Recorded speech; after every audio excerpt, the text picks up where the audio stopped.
Today is our third lesson about having a vision for our lives, a new vision for our lives.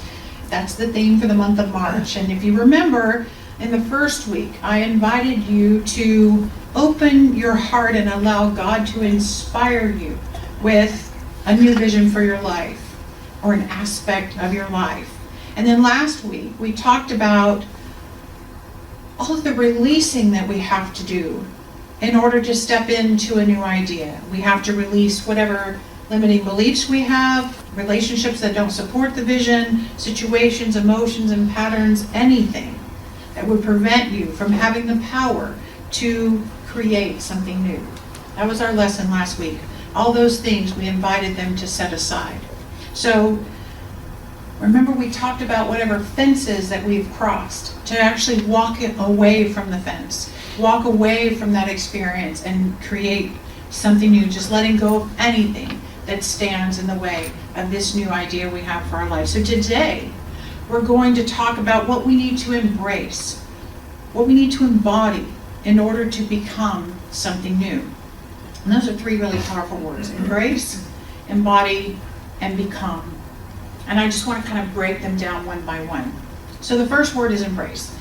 Do we even remember what that word means? We've certainly had limited experience of embracing this year, right? But I remember last week actually, when we were brainstorming a new vision for our center, the word hug kept coming up. And if you're a hugger like me, this year has been like really challenging. Like, what do you do with your arms if you gotta, if you can't hug? So embracing is something that I enjoy very much. And I really thought, like, what do I want to talk about? So I want to tell a little story about myself. So I don't know if it's a perfect example for this point in my talk, but we'll stretch it and we'll make it work, right?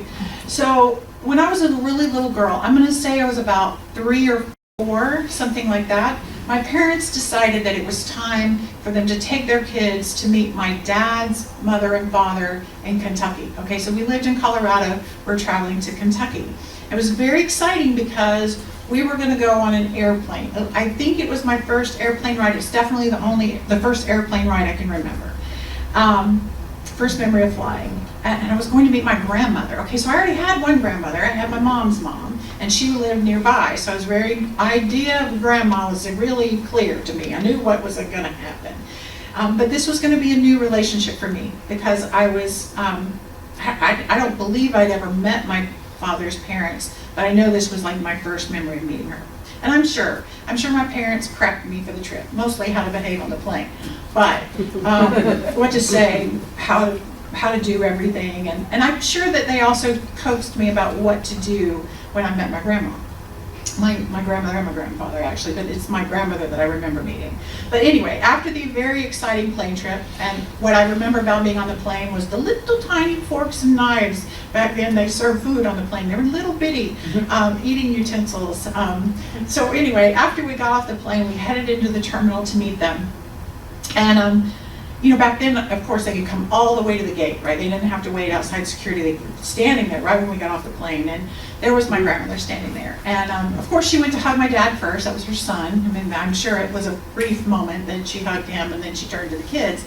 And I know that she probably wanted to see my younger brother more because he was like 1, and you know how babies are, they get all the attention. He might have been 2, but I don't really remember how old I was. But anyway, she oohed and awed over him, and she just was taking a little bit too long, in my estimation, because I wanted to get my hug too. So my mother says that I started jumping up and down, saying, "Here me am, here me am, here me am." And as you can imagine, I got my very own breath-squeezing hug out of this woman that I was just meeting.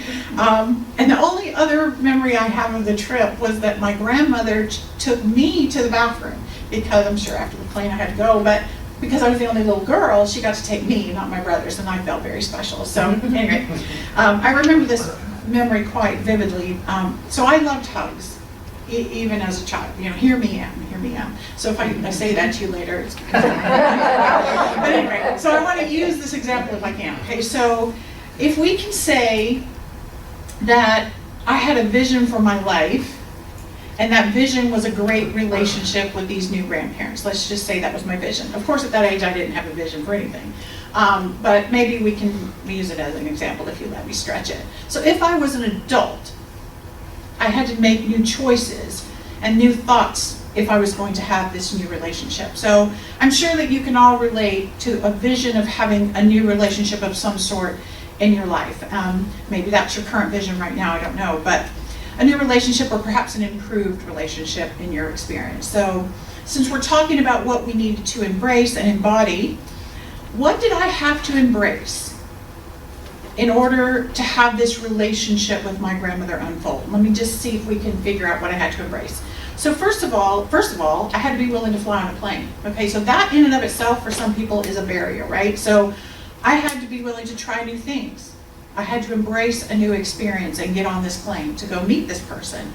So I had to embrace the idea that flying was safe and that I was willing to take that risk in order to go meet her.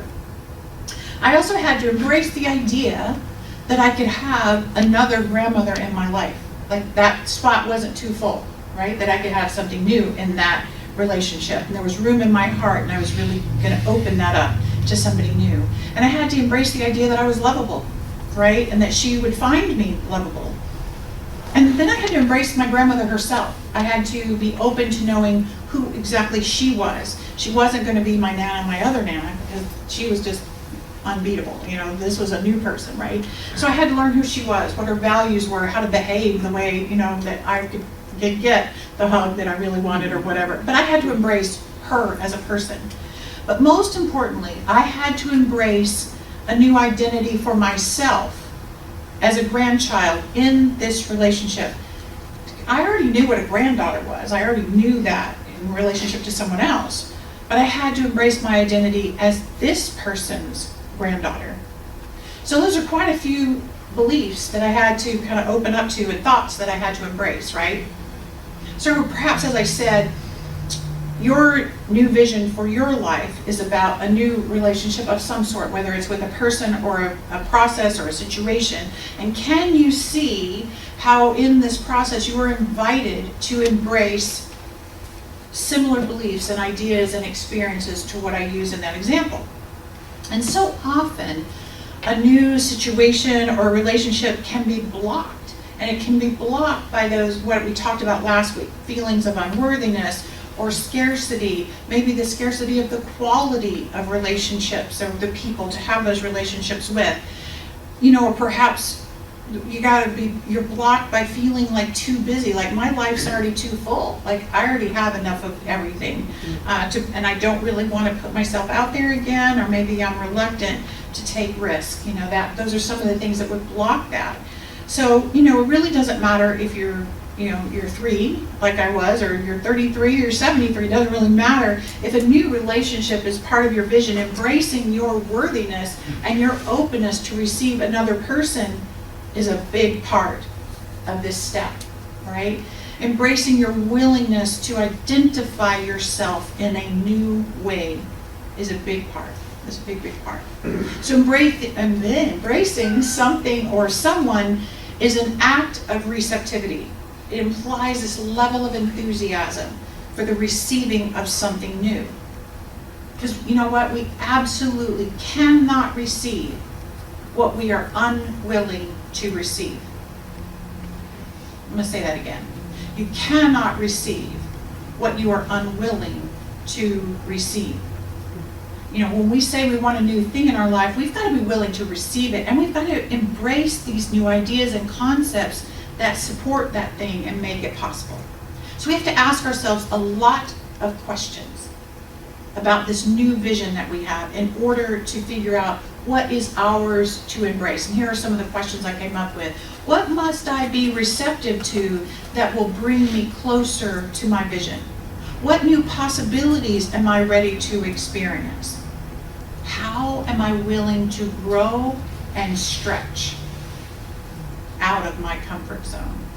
What ideas do I have to invite into my mind and heart? What new identity must I embrace and assume in order to manifest this new thing or this new person or a new role in my life? What changes can I wrap my arms around and hold lovingly? And am I ready to nurture those changes as I transform and evolve? we know the definition of insanity is doing the same thing and expecting a different result, right? So if you have a new vision for your life, chances are you're going to have to embrace some change, because you don't have your vision right now. So if whatever you've been doing is obviously not enough to manifest this new vision. And here we are learning that if we want to change something out there, where does it have to change? In here. We can move around the chairs, we can move everything out there around to get something new, but if we don't change our mindset and our attitudes, it's all just going to move right back into the position it was in before. Ray Jordan, I quoted her last week, I'm going to quote her again. She's a practitioner in our teaching, and she wrote this whole visioning guide. And she writes, in visioning, we're not trying to make anything happen. We're asking what we must embrace in consciousness, inside, in consciousness, in order to become the vision waiting to happen through us. Ray uses the phrase, embrace in consciousness to become. What I interpret that to mean is that we have to embrace the level of awareness that we can choose from that awareness. In other words, if we're going back to my example, if I want to embrace a new relationship with my grandmother, I have to embrace the idea that I'm lovable. I have to embrace it in consciousness. I stay aware that I'm lovable, and I run to her and act as if I am lovable. I make choices assuming that I am lovable. And only when I'm acting as if have I achieved that embrace of lovableness in my consciousness. I embraced it loudly enough to say, "Hear me, am," right? I was yelling that I believed that I was lovable. See what I'm saying? So that's the wisdom of embracing something new as a step toward your vision. But what about embody? What does embody mean? That's our second word. Acting as if and choosing as if the belief is already anchored in place is the wisdom of embodying a new thing. Embracing an idea is an opening in consciousness in our minds, where embodying an idea is an actual demonstration of that consciousness. So when you embody something, you go beyond just thinking about it or knowing about it, or even going beyond feeling something in your heart. Embodying means that we've assimilated it so much that we know that we know that we know. It's just kind of our natural way of being. It's taking action and making choices from that deep, deep knowing, right? Embracing means holding something close. Embodying means breathing it, living it, choosing it as my truth, right? That's my truth. Embodying means that we have actually grown to the point that the qualities we need are within us. Michael Beckwith said it this way. He also writes about visioning. He wrote this: we pray affirmatively, not about how to accomplish the vision, but rather about the ways in which we need to grow. What qualities do we need to embody? So again, go back to my story about wanting a new relationship with my grandma.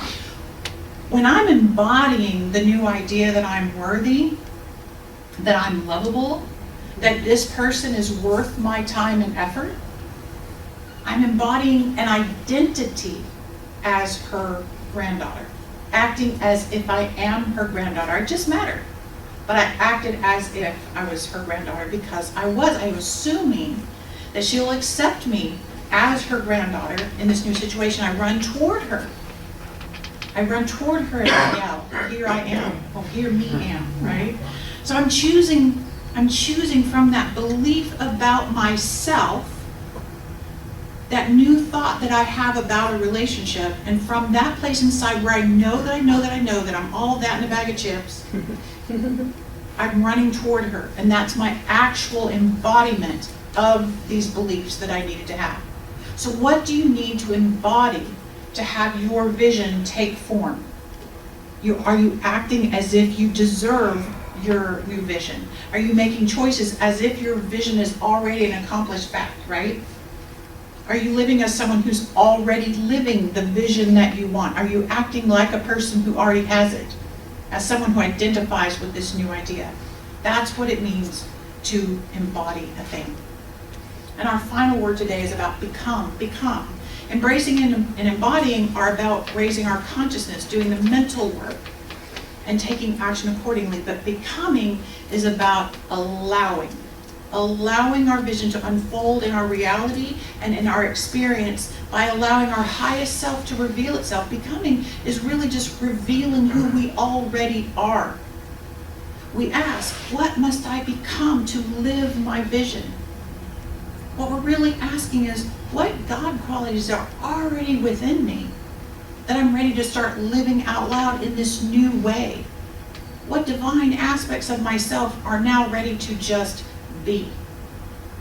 First we be, then we become.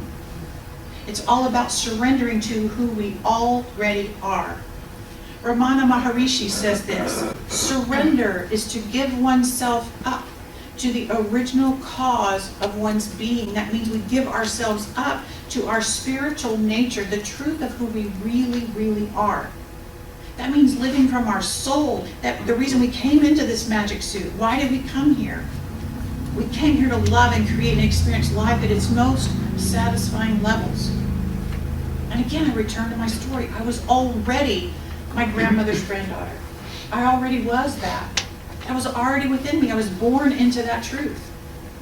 It was my true identity. I just didn't even know it yet. I was love. I was joy. I was connection. I was finally just ready to be those things that I already was. And I was ready to be those things with her. And once I chose to be those things, I stepped forward and I said, here me am. And suddenly I became her granddaughter in real life. In my experience, in that moment, I became. But truly, I just allowed who I already was to be revealed to me and to the world and to my parents and to my family, right? So can you substitute your own vision for my story, from my story in this example? Are you ready to become your vision for your life? First, you must throw open your arms and embrace these new ideas and beliefs and identities and thoughts that support your vision. You've got to change it inside first. And then you've got to start to embody those beliefs, those ideas, those thoughts by knowing them as your truth and making choices from them. And finally, you just got to remember your divinity. Remember who you really are, your truest self, and as you step into becoming this new vision for yourself. Having these new experiences or relationships or situations or whatever it is your vision is. Because we don't create our vision. It's already manifested. It's already there. We simply have to release and let go of anything that blocks it from us. Any obstacles we have placed in its way. And they're mental obstacles or logistical obstacles, emotional, spiritual. All these obstacles are there. When we release those and embrace our new identity, we become that which we already are. And those are the steps to transform ourselves. No matter what the vision may be, it already is. The idea is a seed that contains everything in it to make it so. Think about that for a second. Inside a seed, inside an idea, is contained everything necessary to make it come into form. And when we transform in alignment with the idea, the vision is manifested through our transformation. So hold your vision up to the light. Share your vision with your dream team, those few people that support you and can uphold it for you spiritually too. See, God gave you the hunger for whatever it is. Whatever it is you wrote down as your vision, that hunger came from within you. Your soul was inspired to hold this new possibility for yourself. And it kind of held it in front of your magic suit and said, come on, let's do this. Let's do this. Let's have this thing. Let's live this way. Let's love this new thing. And now your human self has to release anything unlike your vision and embrace everything that your soul is revealing as your highest truth. It's who you already are. Today I want to do something unusual. I want to close with a Bible scripture. And it's in Habakkuk 2, verses 2 and 3. And it says, write down this vision and clearly inscribe it on tablets so that a herald may run with it. For the vision awaits an appointed time. It testifies of the end and does not lie. Though it lingers, wait for it, since it will surely come and will not delay. The visions of your life can be limitless because the infinite is just that, infinite.